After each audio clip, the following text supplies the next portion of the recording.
welcome or welcome back to my channel. As you can tell from the title, today's video is going to be a book haul.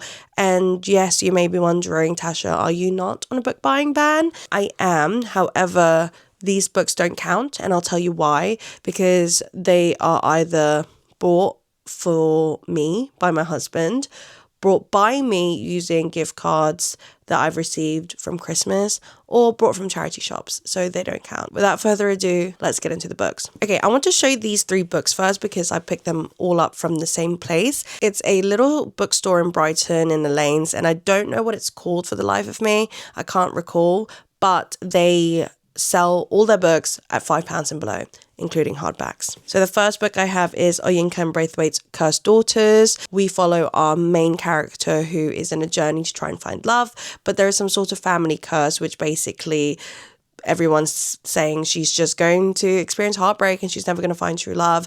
And personally, the reason why I gravitated towards this is because I'm trying to read more diversely and finding books that will allow you to see perspectives from different cultures and different, ethnicities, just because that's so interesting, right? Next, we have Akwaeke Emezi's You Made a Fool of Death with Your Beauty. Now, this made its rounds on booktok, bookstagram a few years ago, and I don't know why I never caught onto it, but we have here a very beautiful main character who is ready to open up her heart, and yet she finds herself falling for a person that she doesn't think she should be falling for. The final book I picked up from there was Fyodor Dostoevsky's The House of the Dead and The Gambler. The House of the Dead is fictional, but it's based on his time that he spent in a Serbian prison.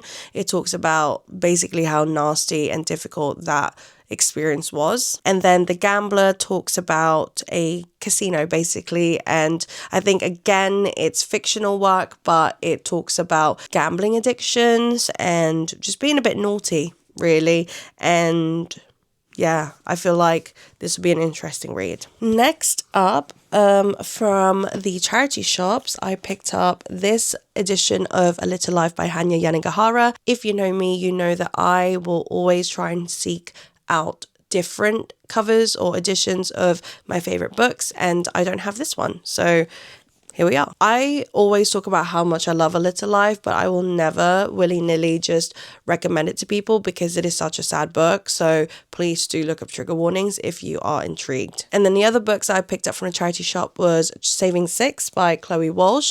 I don't know if this is book 3 or 4 from the binding, the Boys of Tommen. That's the one, Boys of Tommen series. Sorry, this is book 3. I have the first 2 already, and I'm just kind of determined to not buy them full price purely because I've been able to pick them up quite easily from charity shops throughout the years. So yeah, I do need to get into it, but it's just such a fat series, isn't it? And I don't know if I have the patience and the time, and I don't know if I'm outgrowing that kind of genre, but I don't know. We'll find out. Next up, I picked up this non-fiction book, which is I Feel Bad About My Neck and Other Thoughts on Being a Woman by Nora Ephron. If you don't know Nora Ephron, I'm pretty sure she wrote When Harry Met Sally and similar movies, very 90s rom-coms, shall we see. Okay, so Nora Ephron is an American film director and playwright and writer. Actually, my favorite, Sleepless in Seattle, You've Got Mail, and When Harry Met Sally. So all those movies she wrote, and Heartburn, which is also a movie with Meryl Streep and Jack Nicholson, is also a book. Anyway, this therefore intrigued me because not only is it written by the person who created some of my favorite romance films, but also it has an introduction by Dolly Alderton. And it's funny because I really thought that this was going to read very similarly to Everything I Know About Love. So this has a double stamp of yes for me. Okay, next we have Half His Age by Jeanette McCurdy that I picked up because this particular one is a signed edition. And when I actually listened to her nonfiction book, I'm Glad My Mom Died, and I really enjoyed the way she wrote because her personality kind of shone through. So I'm really intrigued how her personality and her writing style differs or translates when it comes to fictional writing. And I love anything unhinged woman, and this book follows our female main character who is in love with her, I think it's like a teacher or a professor of some sort, but he is married, he has children, he is obviously much older than her, and I I kind of find these plot lines very intriguing. I love crazy women. Like, I just love it. Okay, next, because everybody and their mamas went to go see the movie when it came out, we have Wuthering Heights by Emily Bronte. Now, I read Wuthering Heights back at school, but I haven't read it as an adult, embarrassingly. So I really want to read it and decipher whether it's a love story or not. I think the answer is no, but we will find how relationships, not just between Heathcliff and Catherine, but also everybody else, like Isabella, etc., how they just get caught up in this whirlwind and how toxic this really is. So I'm really intrigued to read that because this is a classic that has like stood the test of time. And as an adult, I really want to see why and how. Next, we have Sayaka Murata's Vanishing World. I love weird fiction, and Sayaka Murata's writing really falls under that category. This one in particular is a very dystopian / sci-fi backdrop, in a sense that we are living in a world where everybody is conceived via artificial insemination, and our main character's parents actually carried out the very taboo act of procreation. And I think there's also the social commentary of, if we are able to do this, i.e., procreate in such a way, then the question is, how important is sex and marriage if not for the fact that you don't need that to conceive and procreate?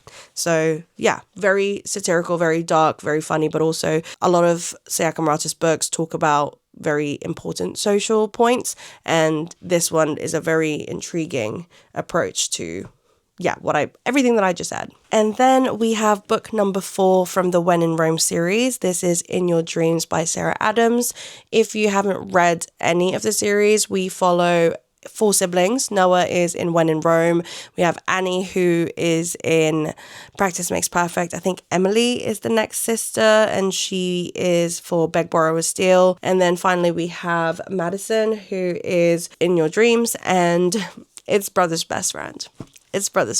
Okay, next we have Wild Love by Elsie Silver. This is the first book in, what series is this? This is the Rose Hill series. And I think, is everybody like a single dad? Wild Love is the first in the Rose Hill series. And I thought I had this, but clearly I don't. I wanted to read this because it's getting sunnier, and I love romance books in the summertime. And if there's one genre of romance books that I love, it's a cowboy romance. Okay, I love cowboy romances, and this one in particular is a single dad / famous person trope / big city, small town trope. So there's quite a few tropes in this, but I really enjoy Elsie Silver's writing, so no doubt I'm going to absolutely love that one. And then last but certainly not least, we have Rachel Reed's Heated Rivalry and The Long Game. Now, The Long Game is the second book in Ilian Shane's love story. There are a few books in between these two, Heated Rivalry, which is book 2, and The Long Game, but I've heard that you can just go straight into it. I don't know what I'm going to do yet, but I found this at Tesco's, 2 for £9.50, right? And who am I to say no? And then Heated Rivalry, I already have, but I picked up a copy for my friend because she is just as into it as I am, and it was her birthday recently. So I thought, that'd be, what girl doesn't want to open up a Heated Rivalry? It's tiding us over until we get season 2, right? So those are all the books that I picked up on my book buying ban, but it is what it is. I hope you guys enjoyed today's video, and I can't wait to see you guys in my next one. Bye.